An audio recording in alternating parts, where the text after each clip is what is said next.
Mes bien-aimés, persévérez dans les bonnes œuvres que vous avez commencées. De malheureux hommes servent un roi terrestre au péril de leur vie et moyennant d'énormes difficultés pour un bénéfice très vite passé et disparu. Pourquoi ne serviriez-vous pas le roi du ciel pour obtenir le bonheur du royaume, puisque par la foi le Seigneur vous a déjà appelé à sa vigne, c'est-à-dire à l'unité. Vivez et conduisez-vous de telle sorte que grâce à la générosité de Dieu vous puissiez recevoir la pièce d'argent, c'est-à-dire le bonheur du royaume des cieux. Que personne ne désespère à cause de la grandeur de ses péchés et ne dise nombreux sont les péchés dans lesquels j'ai persévéré, jusqu'à la vieillesse et à l'extrême vieillesse. Je ne pourrai plus désormais obtenir le pardon. Surtout que ce sont les péchés qui m'ont laissé, non pas moi qui les ai rejetés.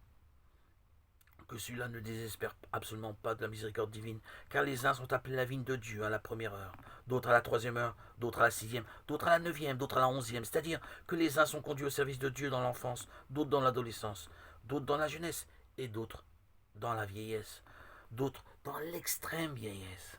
Que personne donc, quel que soit son âge, ne désespère s'il veut se convertir à Dieu. Travailler fidèlement dans la vigne pour recevoir le salaire du bonheur éternel et régner avec le Christ dans tous les siècles des siècles.